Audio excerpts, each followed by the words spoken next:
Baik ya teman-teman ya. Jadi untuk apa kita melakukan analisis output ya?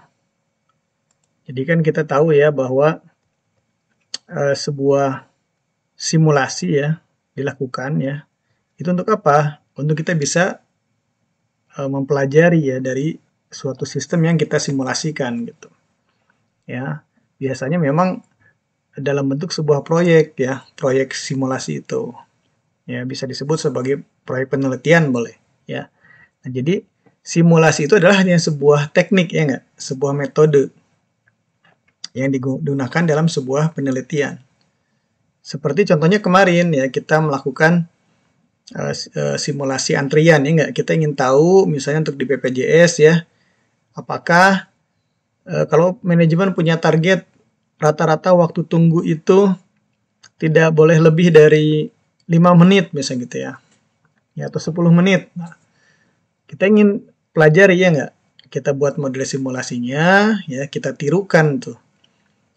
Di sistem nyatanya antrian itu sistemnya seperti apa gitu ya. Kita buat model simulasinya dengan Excel misalnya atau dengan ProModel, kemudian kita lihat ya enggak parameternya gitu. Dengan sekian banyak parameter input ya, nanti akan diproses, diolah ya dengan si program simulasi itu menghasilkan apa? Sekian parameter output ya enggak. Nah, kita akan analisis ya enggak. Si output ini tujuannya apa kita melakukan analisis output ini ya?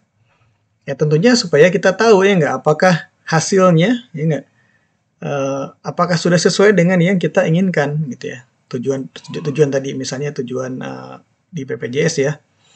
Apakah rata-rata waktu tunggunya sudah sesuai dengan harapan gitu ya. Misalnya di bawah 10 menit ya. Atau misalnya untuk kasus yang kita kan kemarin 1 menit ya kalau nggak salah ya. Nah, jadi kita akan bisa periksa tuh dengan melakukan analisis outputnya, ya enggak?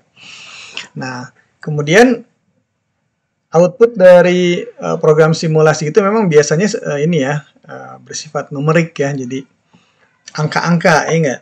Ya, seperti teman-teman lihat di ProModel ya atau di Excel kan hampir semuanya numerik ya enggak? Angka-angka semua tuh, ya. Atau bisa juga disebut data statistik, ya. Jadi kalau misalnya di situ ada rata-rata waktu tunggu gitu ya, berapa menit kah atau berapa detik kah, ya enggak? Nah, atau kemudian teman-teman bisa buat nanti rata-ratanya ya enggak dihitung average-nya, simpangan bakunya kan ya, standar deviasinya gitu kan. Atau misalnya bikin probabilitas kejadian lah, misalnya sebuah nilai tertentu ya, misalnya rata-rata waktu tunggu lebih besar dari 2 menit atau dari 1 menit ya, atau kurang dari 1 menit berapa besar probabilitasnya. Itu data-data statistik ya.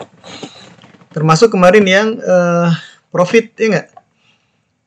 Itu ada rata-ratanya, ada simpangan bakunya, itu bersifat apa deskriptif lah gitu.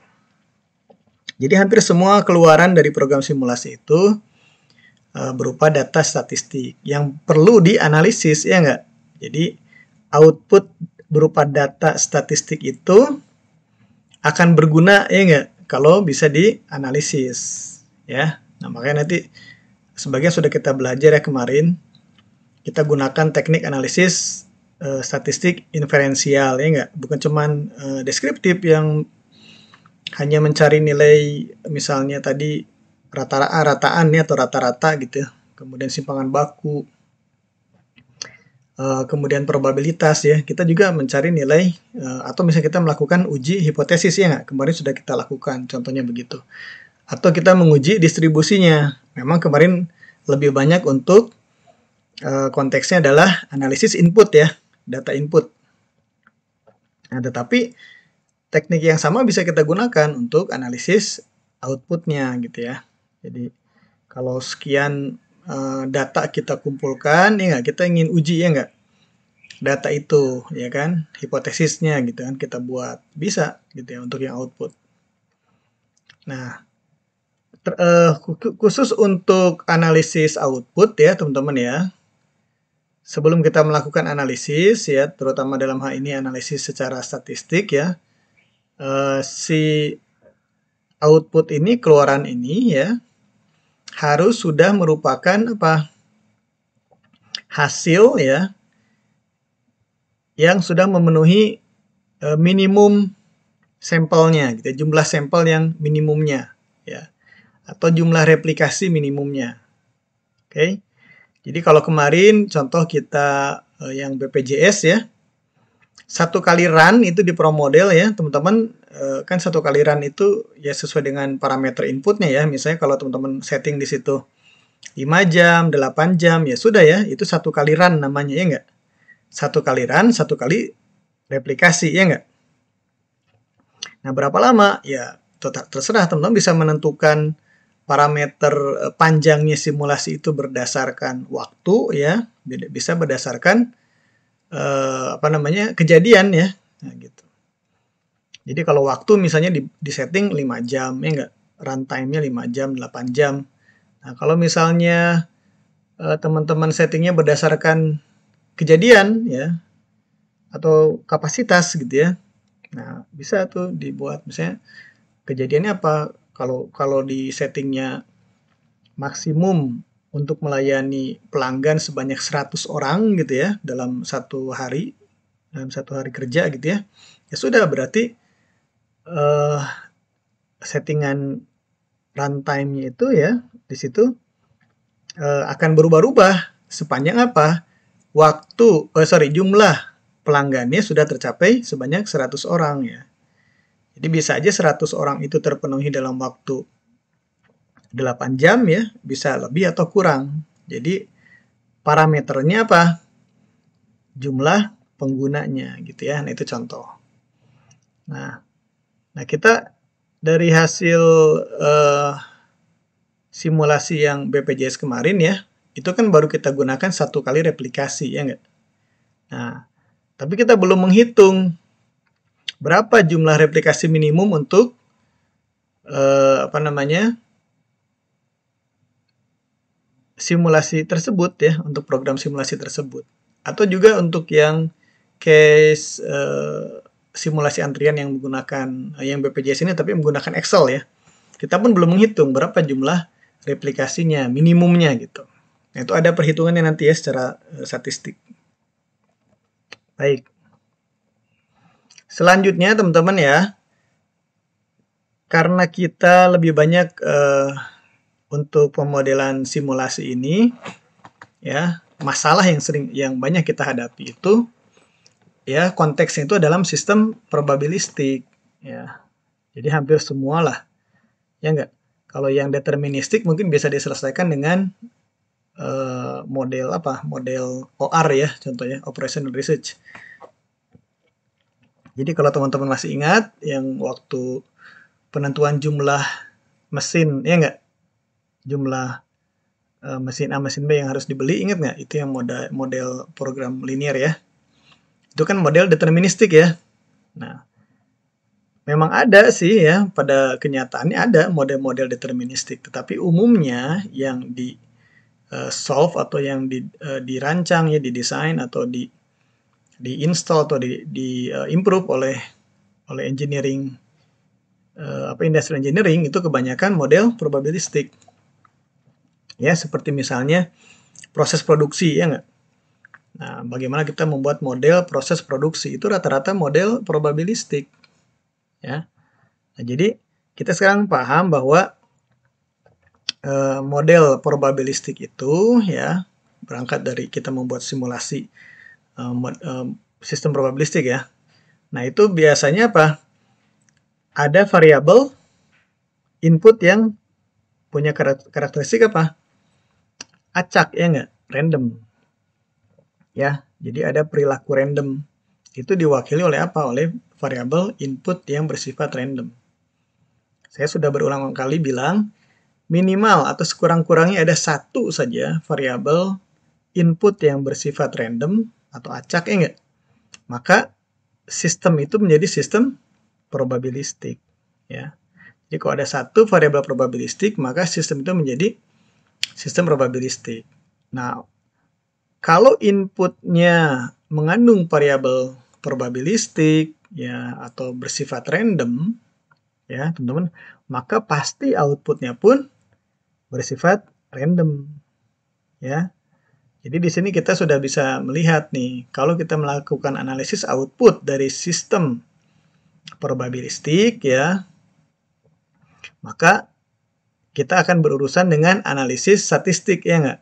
Atau stokastik di sini yang bersifat probabilistik gitu. Jadi teman-teman sudah tahu lah ya, dengan sudah mengambil mata kuliah statistik ya, banyak sekali teknik analisis statistik yang bisa digunakan ya di dalam menganalisis data ya yang dihasilkan dari sebuah program simulasi. Oke, nah nanti ini menjadi studi kasus kita ya, model simulasi probabilistik yang kebetulan sudah pernah kita bahas, yaitu simulasi antrian ya di BPJS ya, kemudian simulasi yang statis probabilistiknya apa? Yang perusahaan manufaktur ponsel ya. Kalau yang antrian ini yang BPJS kan dia ada elemen waktu ya yang pakai promodel.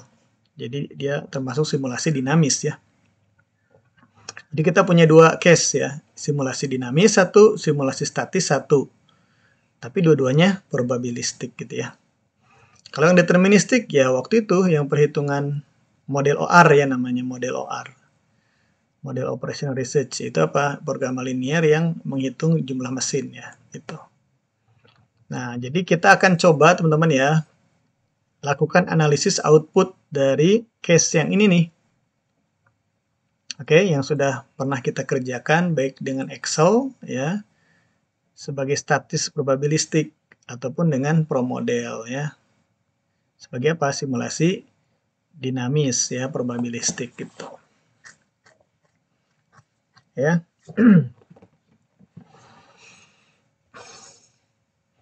Nah, di sini terkait dengan analisis output simulasi ya teman-teman. Untuk simulasi yang probabilistik tidak cukup ya, hanya didasarkan pada satu replikasi saja. Kalau deterministik ya sekali perhitungan cukup ya, karena pasti hasilnya tidak akan berubah-ubah ya nggak, namanya deterministik kan.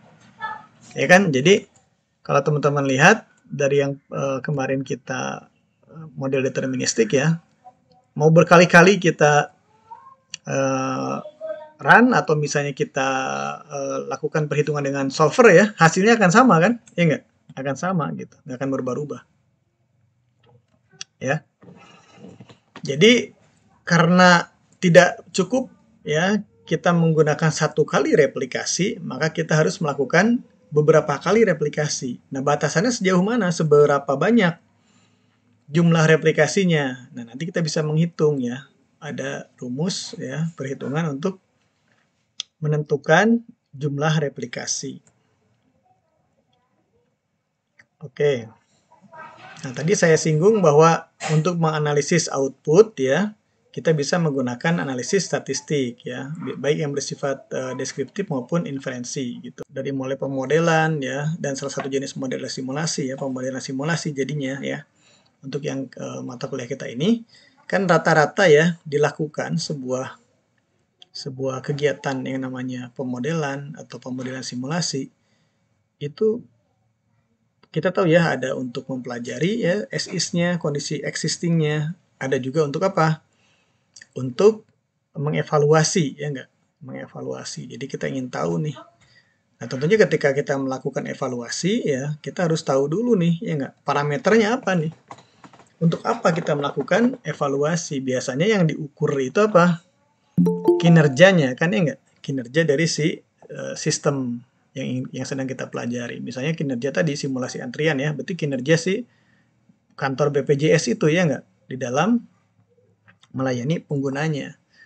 Ya, parameternya apa? Rata-rata waktu tunggu, rata-rata waktu pelayanan kan, nah, itu parameternya. Jadi kita bisa mengukur nanti nih sistem antrian ya atau kinerja atau performance ya, performance si kantor BPJS itu bagus apa tidak, ya enggak? Nah, indikatornya apa kalau dikatakan bagus? Kalau misalnya parameternya yaitu rata-rata waktu tunggunya misalnya gitu ya, tidak lebih dari sekian menit gitu ya. Nah, itu ukuran performansi gitu. Oke, nah itu bisa kita ukur ya. bisa kita perkirakan juga ya kalau misalnya kita lakukan apa namanya tadi ya, kan ada perilaku random ya, kita bisa estimasi gitu. Ya, kita bisa estimasi misalnya berapa besar ya rata-rata waktu tunggu di kantor BPJS itu ya. Kira-kira berapa besar, misalnya bisa lebih besar dari 2 menit, itu peluangnya seberapa besar kan. Nah, itu kita bisa lakukan estimasi gitu. Nah, estimasi itu ada dua ya, ada yang disebut dengan estimasi titik, ada estimasi interval ya. Oke. Nah, estimasi titik ini ya sudah pernah kita lakukan ya teman-teman. Itu apa? Dengan menggunakan beberapa parameter ya. Di sini misalnya sampel, rataan sampel atau mu ya. Atau X bar di situ tuh untuk sampel ya.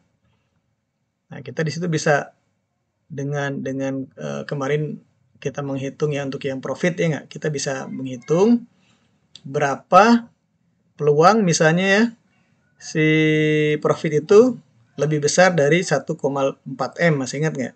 Nah, itu contoh, itu estimasi titik ya dengan menggunakan dua-duanya. Di sini ada rataan sampel ya, ada simpangan baku sampelnya gitu. Ya, jadi kita bisa mengestimasi itu. Ya, jadi kita sudah melakukan ini sebetulnya ya. Ini konsepnya ya, dan kita sudah mempraktekkan itu waktu case yang simulasi itu ya, apa namanya, Monte Carlo ya, Monte Carlo. Kasusnya adalah perusahaan manufaktur ponsel. Jadi kita sudah melakukan yang namanya estimasi titik ya. Kita bisa menganalisis, itu sudah kita lakukan analisis output ya untuk program simulasi yang case-nya adalah simulasi Monte Carlo. Ya. Begitu. Nah, yang dinamis ini yang pro model kita belum lakukan ya. Bisa kita lakukan dengan estimasi titik atau nanti satu lagi dengan estimasi interval. Nah, ya. Nah, interval nanti kita bisa coba lakukan untuk case yang kita gunakan dengan pro model. Ya, nah interval seperti ini nih ya. Jadi kita main apa? Di situ ada interval kepercayaan ya. Jadi kalau kita tentukan misalnya alfanya ya atau interval kepercayaannya adalah 95% ya, kita bisa estimasi nanti ya. Misalnya gitu. Ya. Oke. Nah, kemudian tadi saya sudah singgung tentang penentuan jumlah replikasi ya. Nah, ini belum kita lakukan nih ya. Replikasi itu apa, teman-teman? Pengulangan ya. Jadi kalau satu kali run itu kita anggap satu kali replikasi. Oke. Satu kali run, teman-teman bisa aja sampelnya itu lebih dari satu, ya enggak? Seperti yang kemarin di analisis sensitivitas ya, kita menggunakan case yang perusahaan manufaktur itu. Kan ada 100 ya enggak? Jadi satu kali run itu kita menggunakan 100 apa? Anggota sampel atau trial ya. Nah, replikasi tidak sama dengan trial ya. Gitu. Nah, jadi biasanya satu kali replikasi itu ya apa namanya, dalam satu kali replikasi itu biasa terpenuhi unsur-unsur apa aja, misalnya inputnya ya, inputnya apa, parameternya berapa lama waktunya gitu kan ya. Nah, kemudian berapa banyak entitasnya ya kan. Nah, sampai tercapai satu output ya. Oke, nah itu. Jadi kalau satu kali run kemarin kita ada 100 pengguna, itu dihitungnya satu kali replikasi ya. Oke. Nah, ini ada dua rumus yang bisa kita gunakan ya. Ada beberapa sebetulnya ya, cuman yang paling umum lah. Ini yang melibatkan apa namanya, baik yang menggunakan namanya itu kesalahan relatif atau relative error ya di sini. Jadi kalau teman-teman menggunakan apa misalnya interval kepercayaan gitu ya, misalnya 95% gitu ya, 95%, berarti kan errornya alfanya berapa? 5% ya. Nah, kayak gitu. Alfanya adalah sebesar 5%. Nah, ini. Kayaknya itu ya. Relatif errornya itu berarti 5% gitu ya. Jadi di sini Z alfa per 2-nya ya, kalau kita menggunakan 95% selang kepercayaannya atau tingkat kepercayaannya ya teman-teman, berarti Z alfa per 2-nya itu kalau di tabel distribusi Z ya, di tabel distribusi normal tuh. Berarti ini nilainya berapa? 1,96 ya. Gitu. Jadi 95%. Nah, berarti errornya itu 0,05% biasanya ya yang digunakan. 0,05, sorry 5%, berarti 0,05 ya.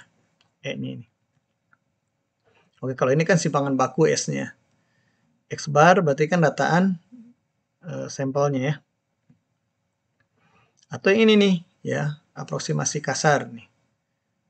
Nah, ini tidak melibatkan rataan ya, tapi hanya melibatkan simpangan baku saja. Ya. Oke, jadi tergantung kondisinya ya nanti. Kita bisa menggunakan yang mana.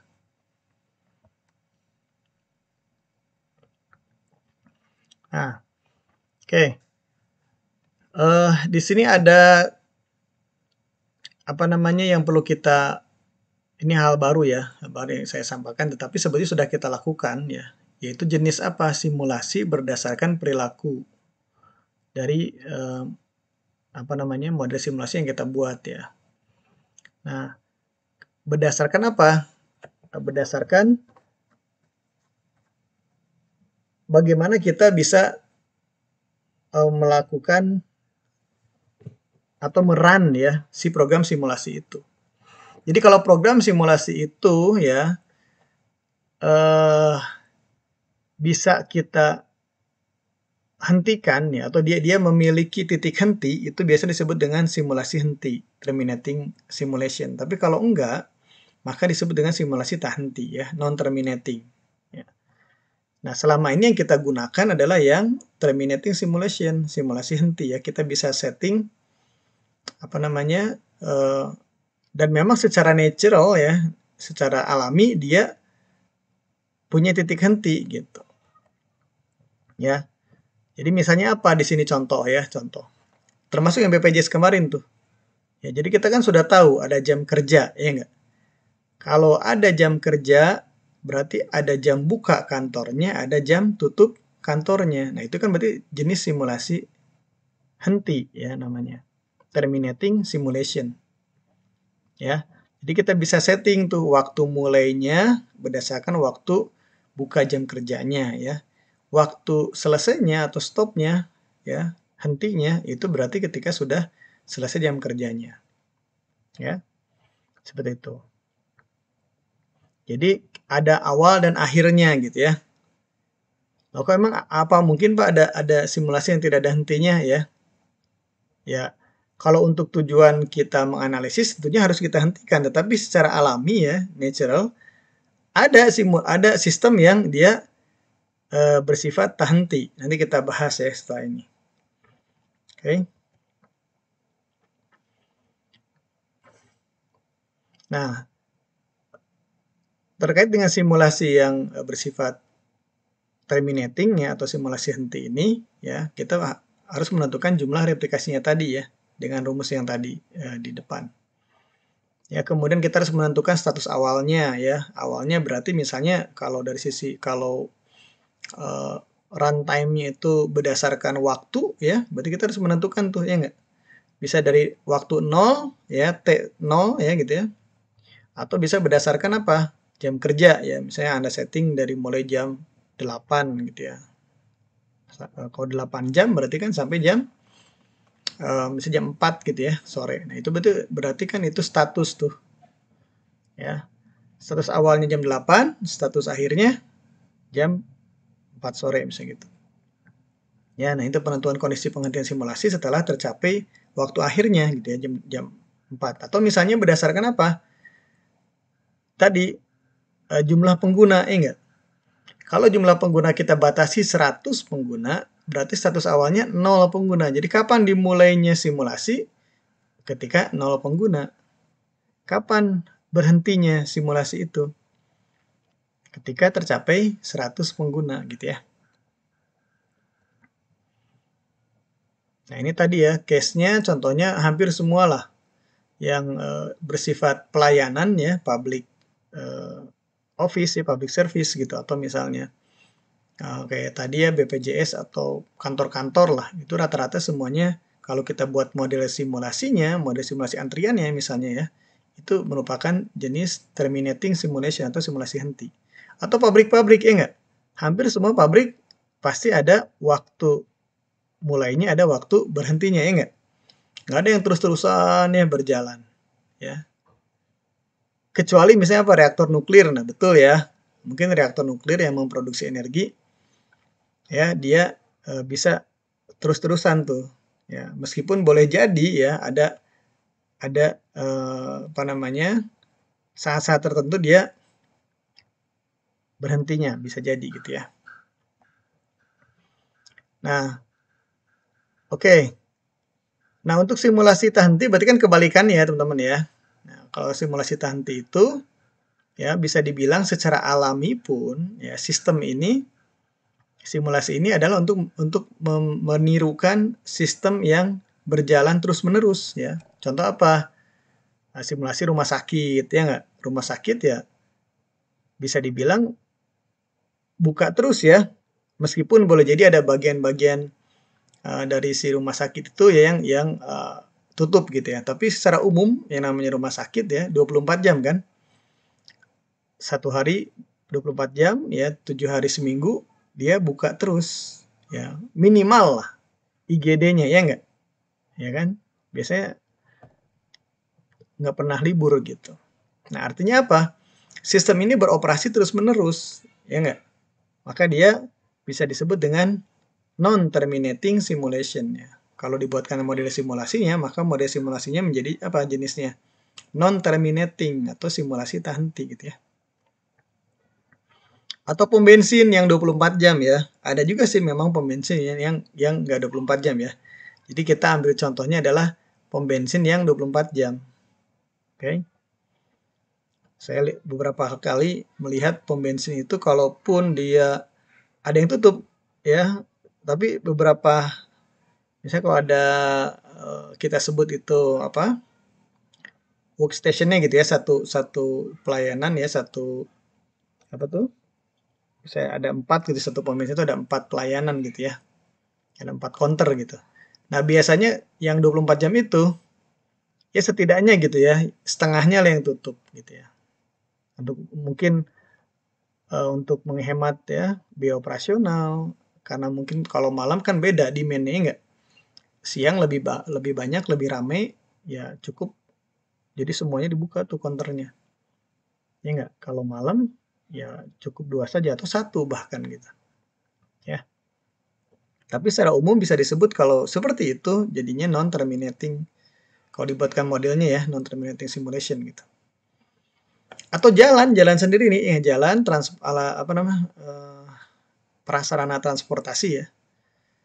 Prasarana itu kan infrastruktur tuh ya, misalnya jembatan, jalan itu kan selalu tersedia, available ya enggak? Anda bisa menggunakan jalan itu gitu ya, atau mungkin kalau internet mungkin tergantung ya, internet itu kan tergantung providernya ya enggak? Mungkin kalau teman-teman mau kan bisa dimatiin tuh ya nggak si modemnya misalkan ya nggak jadi opsional lah tapi kalau sistem cloud ya nggak ya kan kalau sistem cloud bisa nggak teman-teman matikan kan susah ya nggak jadi dia bisa dibilang kalau kita buat modelnya gitu ya untuk apa sih Pak kita mempelajari simulasi ya mungkin kalau kalau orang-orang yang apa namanya membutuhkan informasi ya dari dunia internet, cyberspace gitu. Mungkin mereka melakukan simulasi apa namanya di tentang internet ya penggunaannya misalnya apa pertama dari sisi speednya ya nggak internet speednya dia bisa membuat rataan rata-rata kecepatan internet ya nggak di suatu wilayah atau sebuah negara atau di sebuah di satu kantor gitu ya dia melakukan simulasi. Nah itu simulasi yang non terminating ya dia karena terus-terusan berjalan ya atau ingin tahu apa eh, selain itu mungkin traffic ya nggak eh, apa namanya traffic terhadap eh, apa namanya, ya kalau dia punya website ya, terhadap websitenya gitu kan, itu pun sama, itu non-terminating. Nah, tapi kita bisa bikin jadi kalau untuk dianalisis ya, maka kita harus lakukan apa? Eh, seperti penghentian sebetulnya ya, penghentian. Jadi kita batasi waktunya saja, ya nggak? Kita ingin ingin mengetahui misalnya perilaku ya, penggunaan internet ya dari jam sekian sampai ke jam sekian ya. Tapi bukan berarti internetnya harus diputuskan, ya kan? Bukan berarti cloud-nya kemudian harus dihentikan, enggak kan? Ya kita cuma ngambil aja apa namanya durasinya, interval waktunya berapa lama gitu ya. Oke, sama halnya dengan yang rumah sakit, pompa bensin, persimpangan jalan ya gitu. Kita bisa melakukan apa namanya simulasi ya, kemudian menganalisis output dari si simulasi yang sifatnya tak henti ini. Nah, untuk yang analisis output, untuk yang sistem non-terminating ya, nah ini biasa ada yang namanya warm up. Kenapa? Ada warm up atau kayak pemanasan lah gitu ya. Nah, karena si non-terminating itu dia bedanya sama yang terminating teman-teman, yang non-terminating itu atau yang tak henti itu dia ada istilah yang namanya kondisi mapan ya, atau kondisi mantap, kondisi stabil atau steady state gitu ya. Oke. Nah, ada steady state-nya di situ. Kalau yang terminating nggak ada steady state-nya ya. Bisa dibilang transient. Di lawannya steady state itu namanya transient ya. Berubah-ubah terus. Kalau steady state itu ada kondisi di mana udah stabil, mantap gitu ya. Jadi misalnya apa contohnya teman-teman? Contohnya yang ada steady state ya. Tadi misalnya untuk yang case pom bensin boleh ya, pom bensin gitu. Ya. Meskipun kita kalau lihat dari potongan waktu ya, misalnya dari jam, kalau dia kan 24 jam ya. Kita lihat nih dari jam misalnya ya orang mulai beraktivitas dari jam 6 pagi ya. Ya kan? Kalau kita potong waktunya sampai jam 6 sore, ya kan? Itu kan berubah-ubah terus ya enggak? Besoknya pun sama berubah-ubah terus ya. Tapi coba teman-teman pikirkan ya. Kalau saya ngambilnya itu dari jam 6 pagi sampai 6 sore selama weekdays saya ambil. Berarti 5 hari misalnya gitu ya. Ya, 5 hari. Itu kalau udah saya lakukan replikasi terus-terusan saya ambil gitu ya. Jadi 5 hari kerja saya ambil berarti kan dari Senin jam 6 pagi sampai eh, Jumat jam 6 sore ya. Ya, berarti kan selama 5 hari itu satu kali replikasi saya ambil. Ya. Di 12 jam misalnya ya, dikalikan 5, 60 jam ya. Jadi 60 jam itu saya amati, saya observasi ya. Gitu ya, entah parameternya apa yang saya ingin ambil nih informasinya. Misalnya jumlah liter ya yang terjual atau jumlah kendaraan yang masuk yang dilayani gitu ya. Ya, atau misalnya jumlah antrian yang terjadi ya di pom bensin itu. Ya, teman-teman pasti akan bilang bahwa apa pasti beda-beda tuh ya nggak hasilnya. Tapi kalau apa namanya samplingnya ya replikasinya saya perbanyak, ya nggak jumlahnya selama setahun gitu ya nggak bisa dibilang mungkin informasi yang kayak saya dapatkan itu dalam kondisi steady gitu sudah stabil ya nggak itu berapa jumlah liter rata-rata liter yang terjual ya atau rata-rata jumlah antrian mobilnya berapa banyak ya nggak kemudian apalagi eh ya pendapatan rata-rata ya nggak pendapatan rata-rata per hari gitu ya nggak jadi meskipun data itu tetap ada nilai minimum maksimumnya tetapi kalau kita ambil rata-ratanya rataannya itu ya itu bisa dibilang sudah semakin steady udah stabil tuh ya itu yang disebut dengan kondisi steady state ya ya jadi sudah tercapai titik stabil kondisi mapan gitu ya nah Sedangkan selain steady state ya tadi disebutnya transient ya. Jadi kalau warm up itu masih pemanasan tuh ya kan. Kayak sama di mesin gitu ya, di produksi di tempat di fasilitas produksi di pabrik gitu ya. Mesin ketika baru start gitu ya, baru di setup nih, ya nggak, dia baru jalan nih gitu kan. Itu mungkin konsumsi listriknya, ya nggak, suhunya, segala macam masih proses pemanasan, ya nggak, belum stabil gitu. Kalau Anda ngukur suhu, rata-rata suhu mesin itu baru mulai dinyalakan gitu ya, baru di apa namanya, di start gitu ya si mesinnya. Kemudian Anda ukur suhunya, kemudian Anda simpulkan itu sebagai apa? Rata-rata suhu pasti errornya besar ya nggak? Tinggi kan errornya. Karena itu masih di periode transient ya nggak? Masih berubah-ubah, ya kan? Tapi coba kalau biarkan dulu ya dia mencapai steady state-nya gitu. Ya.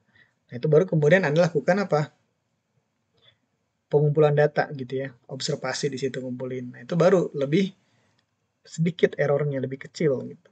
Makanya ada periode warm up dulu ya. Jadi butuh waktu untuk bisa nanti dia menghasilkan satu parameter output tertentu gitu ya. Begitu ya. Nah, ini nih. Jadi ini waktu yang dibutuhkan gitu ya. Yang misalnya untuk tercapai apalah bebas suhu ya atau kecepatan, konsumsi energi, ya, listrik gitu ya di sini. Nah, ini periodenya nih kalau ini waktu simulasinya teman-teman ya. Kalau digambarkan kurvanya nih, ya kan, X-nya ini waktu, Y-nya ini adalah outputnya, termasuk bebas ya, response measure itu ukuran bebas. Mau tadi saya bilang konsumsi listrik, ya suhu si mesin gitu ya. Kalau di awal baru di setting nih, atau simulasi baru berjalan, ya, itu uh, masih dalam kondisi transient state nih, ya kan. Dari kurvanya pun dia naik ya, dari sini naik cukup tinggi ya. Nah, di sini masih naik tapi sudah melandai ya enggak? Melandai. Ya kan? Di sini cenderung turun ya, turun. Masih belum stabil nih. Ya kan? Masih belum stabil. Nah, baru di sini nih setelah stabil. Hampir-hampiran bisa dibilang tetaplah konstan ya. Steady state itu bisa dibilang sudah dalam kondisi konstan. Ya, disinilah sebetulnya analisis output yang paling bagus untuk yang sistem yang tadi simulasi tahanti ya, tahanti. Oke, jadi kalau Anda misalnya contoh ya tadi rumah sakit ya, Anda ingin tahu jumlah pelanggan atau customer ya yang datang ke rumah sakit. Oke, nah Anda ngambil waktunya misalnya hanya pagi-pagi saja dari jam pagi sampai siang lah gitu ya, jam 6 sampai jam 12 selama 1 minggu. Kira-kira representatif nggak data itu? Enggak ya? Mungkin errornya cukup tinggi gitu. Ya kan? Kita belum tahu nih, karena kita belum tahu nih berapa di waktu-waktu kapan banyak pelanggan. Atau memang dia nggak ada patokan itu. Ya rumah sakit itu kadang-kadang paginya banyak, kadang-kadang siangnya banyak ya. Atau bahkan sorenya banyak gitu. Ya. Sehingga dia harus dalam waktu yang cukup panjang. Ya. Begitu. Waktu simulasinya itu harus panjang gitu ya. Kalau pengen mengcover apa tadi ada kondisi-kondisi jarang kan ya nggak? Misalnya pas lagi musim hujan karena banyak yang sakit muntaber misalnya gitu ya, banyak pasien ya nggak?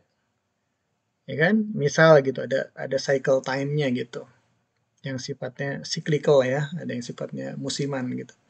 Jadi kita nggak bisa tuh kalau hanya, nah itu yang tadi siklus jadinya nggak ke cover ya nggak? Kalau kita hanya ngambil waktunya pendek. Makanya simulasinya itu kita harus lakukan panjang ya enggak? Supaya kejadian-kejadian jarang itu bisa tercover. Nah, di sini kan dibahas nih. Ya, jadi ada replikasi yang sifatnya independen, ada interval batching ya, batching itu batch lah. Membuat batch-batchnya gitu ya. Batch 1, batch 2, batch 3. Nah, itu dalam rentang waktu yang panjang gitu. Nah, di dalam Pro Model itu teman-teman kalau lihat ya di Pro Model ada tuh di simulation option ya, nanti kita akan coba praktekkan ya. Ada pilihan di situ warm up period ya. Jadi kalau case-nya nanti yang kita simulasikan itu memang sifatnya non-terminating, kita bisa gunakan fitur ini ya, warm up period gitu. Ya. Nah, kemudian ada pilihan tadi tuh ya, interval batching, berarti pakai yang batching. Kalau yang nggak perlu ya standar, terutama yang terminating ya, yang terminating kayak BPJS kita ini, kita bisa gunakan yang ini. Ya, atau yang manufaktur ponsel itu bisa kita gunakan yang ini ya. Gitu. Oke, ini ada di Pro Model di bagian simulation option ya. Kalau nanti teman-teman mau coba ya, kita bisa pakai ini. Nah, interval batching tadi ya yang batch ini. Nah, tadi ini kalau untuk yang non terminating dia panjang run simulasinya harus cukup panjang ya sehingga mengcover adanya kejadian-kejadian yang jarang. Tadi saya bilang yang jarang itu apa? Contohnya kalau di pabrik ya mungkin menjelang Desember ya kalau dia jenis produk yang dihasilkan adalah apa ya? Misalnya pakaian gitu ya, tekstil lah gitu. Terutama garment lah yang atau konveksi ya yang sudah memproduksi yang jadi gitu. Boleh jadi kalau kita hanya mengamati datanya 6 bulan pertama atau semester pertama ya, Januari sampai Juni gitu ya. Mungkin kita nggak mengcover tingginya permintaan menjelang akhir tahun ya nggak, menjelang Natal tahun baru misalnya ya nggak, lumayan banyak atau menjelang Idul Fitri Lebaran. Ya, nah itu kalau tidak tercover maka informasi yang kita dapatkan ya itu tidak akan menjadi meaningful gitu ya. Jadi outputnya ini harus output yang mengcover ya, mengcover kejadian-kejadian yang jarang juga kalau itu bersifat non terminating gitu ya.